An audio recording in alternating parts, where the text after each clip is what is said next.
I'm David Martin Davies, and coming up on The Source, it's year 4 in the war in Ukraine against the invasion by Russia. PBS's Frontline takes us to the front line with an in-depth documentary giving us a stark view of combat. We see how the war is being waged, not by high-tech drones, but by brave men on the ground in a war where no end is in sight. And later on The Source, data centers need a lot of energy and water, and more of them are coming to the San Antonio area. The state of Texas isn't going to regulate their development, but can the city of San Antonio step in? San Antonio City Council member Rick Galvan is calling for a review of how rapidly expanding data centers are reshaping the region's power demand, water use, and neighborhood landscapes. This is a community conversation. We want to hear from you. Call in at 833-877-8255. That's what's coming up on The Source. But first, this news. Support for The Source podcast comes from UT Health San Antonio, South Texas' largest academic research institution, where what is discovered in its labs translates into life-changing patient care. More at uthealthsa.org. Have a property past its prime? Consider donating it to Texas Public Radio.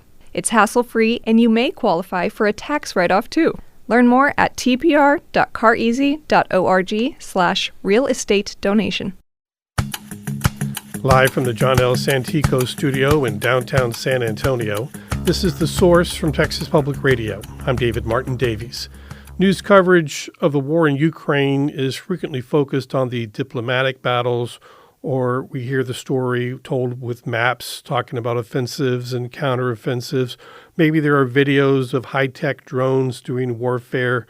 Rarely, if ever, do we get to see war from the viewpoint of the Ukrainian soldiers who are actually on the ground, under attack, fighting yard by yard, and sometimes losing their lives in the process in their brave efforts to defend their country. But a new PBS documentary takes us right there, living up to the name Frontline.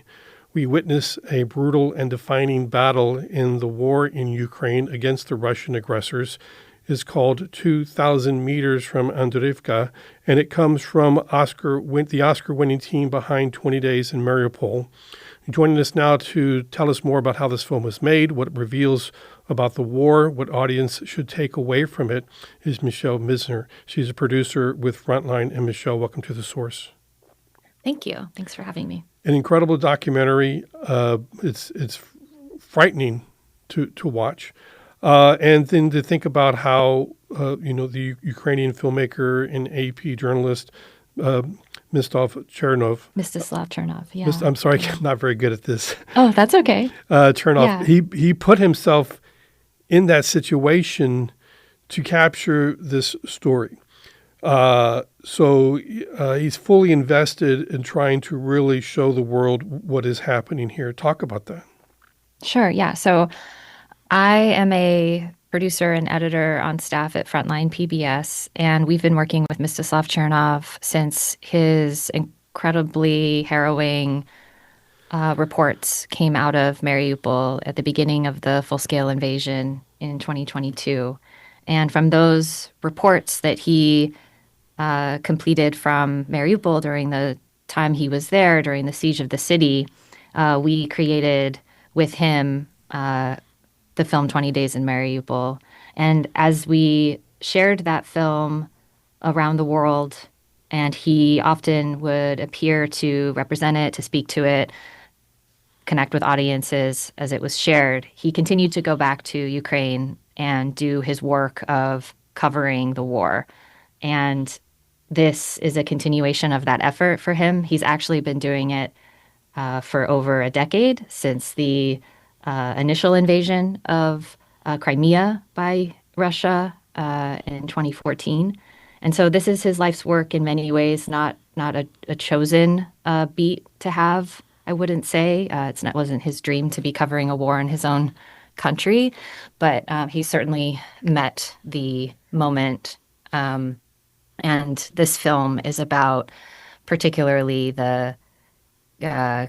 takes place during the counteroffensive of the summer of 2023, and his focus point is the soldiers who are on the ground, and he spent time with them and gained access to their helmet cam footage to use within the film. But he is not in a hotel lounge bar area covering a war like we typically think of foreign correspondents in the war zone. I mean, he is right there. The bullets are flying. He's in there as these kamikaze drones are flying about. He put himself, it's no exaggeration, in harm's way in order to get this story. Yeah. Yeah, he is a very experienced conflict journalist, has covered many wars in his time working with the Associated Press, who is our partner on this film, as well as on 20 Days in Mariupol. He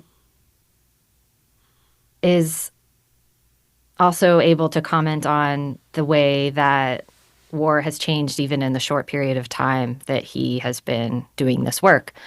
And what we see in the film is a number of sources of footage. So there's the helmet cam video, there's footage from the first-person drones and the battlefield drones that are just covering the ground so that, from an aerial standpoint, so that commanders in a headquarters can guide the soldiers on the ground.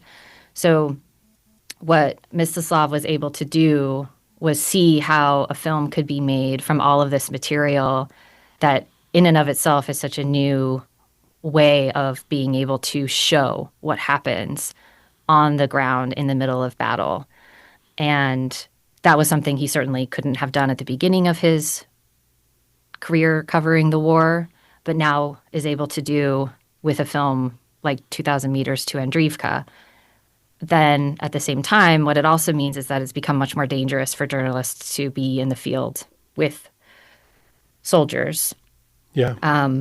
And the threat on journalists has increased. And there's a question of whether a film like this could be made, or footage like this that he was able to get from his own camera in that time would be possible anymore, at least in this conflict. It was very hard to access the brigade at this point in the counteroffensive. If you recall, it was a much lauded but ultimately failed counteroffensive. And at the time, the Ukrainian forces were very reticent to let a journalist inside. But Mstislav and his reporting partner, Alex Babenko, were able to gain access to this brigade and cover the war from the inside. And yes, you're right. He's not holed up in a hotel bar. He's absolutely in the field. And he does tell in the film, in his track, that he's concerned about the world not paying attention to the Ukraine war enough. The war has dragged on. We're in year 4. Is that part of his motivation as well? He doesn't want the world to look away? Yes, I think you could say that. He's, as I said, he's been covering this war for so long, and he'll continue to cover it until it's done. And the Ukrainians and their partners are working, of course, to continue to try to restart peace talks and have it come to an end. But in the meantime, both civilian lives are being lost, which is what he covered in 20 Days in Mariupol, and soldiers on the front lines, their lives continue to be lost as well. And so it's a very real and direct connection he and his colleagues, Ukrainian colleagues, have to the war.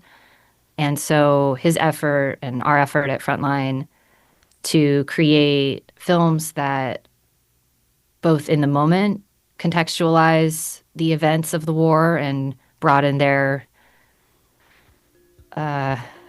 reach is important. And but then also for the long term, documentaries are sometimes referred to as a first draft of history in terms of a filmic representation of what happened in these pivotal moments in our past. And so one we look thing at they're these films. documenting is just the incredible bravery of these Yes, Ukrainian right. soldiers as they're willing to put their lives out there. They're willing to lose their lives to fight off the Russian aggressors, defend their homeland. I got to take a break here. Our phone lines are open, 833-877-8255, 833-TPR-TALK if you want to call in. We'd love to hear from you. This is The Source on Texas Public Radio. Back in a minute. Support for this podcast of The Source comes from Texas Mutual Insurance Company, a workers' compensation provider committed to rewarding policyholders who keep their workers safe and losses low. More at texasmutual.com/TXM Advantage. Texas Mutual. Texans get it. You're listening to The Source on Texas Public Radio. I'm David Martin Davies. In the next half hour, we're going to be talking about the growth of data centers in our area. What does it mean for energy usage, our grid, our water use? Water is scarce. We're going to be hearing from District 6 Councilmember Rick Galvan about his plan to check on that. Right now, we're talking about a new Frontline documentary that will be airing on Tuesday on PBS. You could also find it for streaming on YouTube after it airs on Tuesday, November 25th. And the film will be available to stream on pbs.org/frontline and in the PBS app. It is a gripping, brutal, unflinching look at a Ukrainian brigade fighting its way through a heavily fortified forest in 2023. Just 1 mile of territory, but it's some of the most dangerous ground on the front line, and we see them fight, and it is brutal and bloody. And Michelle Meisner is with us. She is a producer at Frontline. It's one thing for us to see it. Well, how do Ukrainians see this film? Oh, that's something that we were able to see firsthand when Mstislav and Alex premiered the film in the summer in Ukraine. Many of the soldiers and soldiers' families who are in the film were able to attend. Some of the families of the soldiers who we meet in the film and are no longer alive were able to attend. And they, at the end of the film, there was a standing ovation for 10 minutes, particularly for the soldiers who were present and representing the film with Mstislav and Alex, and there to discuss it. And one of the main protagonists in the film, Fedya, was there with one of the other soldiers who has lost a leg, and so it was helping him stand up for that period of time as the audience was commending their work and recognizing it. I think the film, to the people of Ukraine, is a way of knowing that what is happening right now that story is being told and recorded in the same way that the people of Mariupol felt like the story of what was happening to them was recorded and documented. It is a way for the soldiers, 2,000 Meters to Andriivka as a film is a way for the soldiers to share with their family and loved ones what their experience has been in the field in a moment in time like this, where it's still not only happening, but it is so close to, and it's what they're going through right now. So to be able to witness their experiences in the battlefield, show their family and loved ones what they're going through, it's a helpful tool in that way. It's certainly not I've heard someone say it's the opposite of a recruitment video for war. And you can imagine that anyone who is about to embark on defending the country, seeing something like this would be a very sobering but important demonstration of what they're about to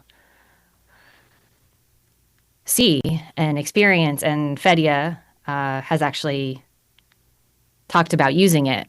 He wants the men he's working with to know what they're getting into and to have some understanding of that. And the film to him represents that well. In talking to the Ukrainian soldiers on the front line as they are in the middle of all the fighting, they're still very positive about why they are there, what they're fighting for. And they talk about how they, while everything might be bombed out and destroyed and wrecked by the fighting now, they say in the future it will bloom again. They will drive out the Russians. They will reclaim Ukraine, and it will be Ukrainians, freedom they're fighting for. But then the contrast is when they capture a Russian combatant, when they ask him, "Why are you here?" he says, "I don't know." And I was really wondering, why are those, what's happening here? What are the motivations? And you lay it out there, and I thought that was very significant. Yeah, those are really important moments, were important moments to Mstislav to include. I think overall, this conversation that Mstislav, as the filmmaker behind the camera, is having with Fedya, who is the commander of the brigade, leading the brigade, his unit through the forest. Mstislav is reflecting occasionally in the film on how they are responding to this moment in time.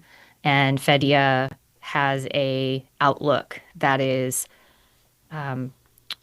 remarkably optimistic and believes that the war will end and that Ukraine will be victorious. And you have to ask, in the face of such tragedy and after such so many years of this war going on, how to keep that positivity and that resilience. And so the film is a study a bit of that and what motivates someone like Fedya. And yes, that footage from the helmet cam of the soldiers in the final battle for Andriivka is remarkable in the way that the Russian combatant describes that he doesn't know why they're fighting. And the reason he responds is he's asked by one of the other soldiers from Ukraine, did you think, why are you doing this? Did you think it was my dream at 19 years old to be here fighting with you? Why are we here fighting? And the Russian soldier says he doesn't know. When they get to Andriivka, basically the city or town is leveled. There's really nothing left of it. And it reflects on the horrible nature of war. We used to say during the Vietnam War, we got to burn the village in order to save it. I mean, there was really nothing to rescue or occupy. And then later, the Russians were able to recapture that territory. They're fighting over just a pile of rocks. So trying to make a sense of that, you do get the idea of the pointlessness, the ridiculousness of war. This is, international politics being played out with the blood of young men. Mm-hmm. And you really feel like there's got to be a way to resolve our differences than wasting lives. I mean, it's one thing that I took away from this. Yeah, right. Yeah, I think it is there are moments where you can't help but reflect on the futility of war and how awful it is and how humanity seems to need to keep discovering that over and over again. Because what I have loved about, I shouldn't say love, what I've appreciated about historic war reporting, no matter the form, whether it's a written piece by Ernest Hemingway or it's a book by Tim O'Brien called The Things They Carried, and or it's a story about Afghanistan. I think the war reporting that stands the test of time is the kind that transcends the specific war it's about, and it is about all wars. And I think the commonality you find in all of those is that it's the theme is that it is so terrible that this is how humans have and countries and ultimately, the decisions that are made in rooms by politicians play out on the field, on the battlefields, and it's the young men and women who sacrifice their lives, and that it's ongoing is important to pay close attention to as it continues to happen. One of the stories we've gotten about the Ukrainian war is how effective drones have been. And we've seen coverage of young men in bunkers flying these drones across the countryside and, blowing up tanks and things. But you don't really, and that. I think that was kind of the overall view that many people have about how this war is being fought. When they forget about the actual infantrymen who are out there, having to charge and occupy the territory. They say you can't occupy a village or a piece of land with drones. You have to have the soldiers to go out there. So is this documentary to remind people that this is really how the war is being fought?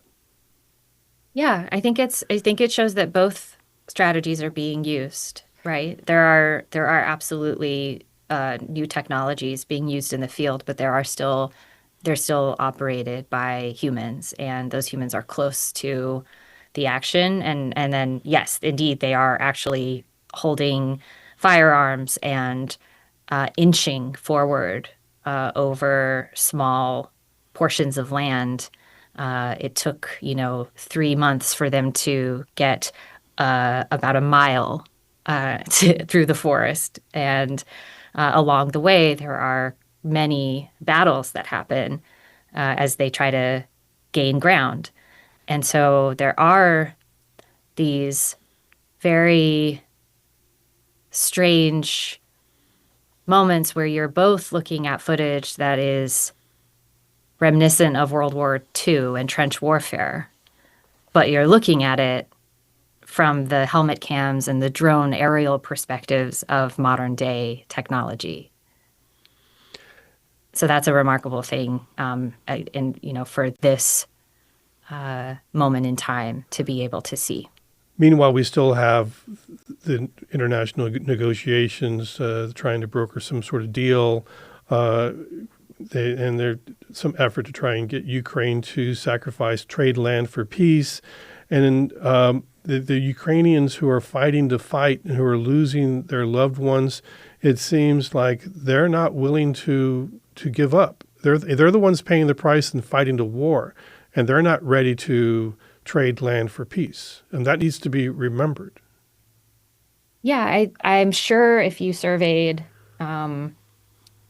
soldiers, they would have individual ideas about what should come next. And the reality is, though, that it seems leadership needs to happen in the same people that are sending the soldiers out to fight, and as willing as they are to do so, and as ultimately successful as they have been in doing so, considering that the objective of the full-scale invasion in 2022 was to actually overthrow the country immediately, and here we are in 2025. So they have been very successful in that regard in holding their ground. But yes, there's a limit to that, and I think while at the same time that they want to keep defending the land, they would also appreciate if leaders were able to find a resolution that was acceptable and helped Ukraine, their country, survive. And the United States has a role to play in that, in supporting Ukraine to strengthen their hand. So you were the editor on this. It seems like we got an unflinching view, but were there some things you just decided, I can't put this in because it is just too graphic? I mean, it was pretty graphic to begin with. Yeah, there's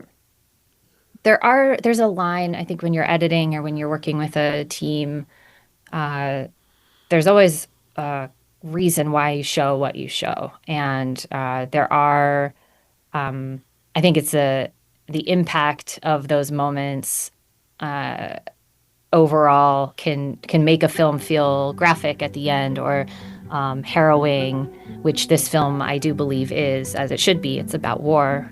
But there are of course things that we would never show that would be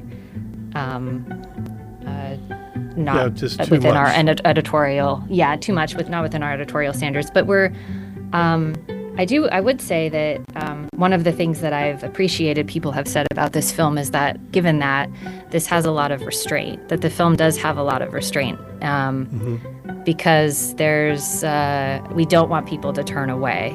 Yeah. And so we well, do it's going to invite be on people PBS Frontline on Tuesday night, 2,000 meters to Andrivka. And thank you so much, Michelle Misner. She's editor-producer at Frontline. Thank you so much.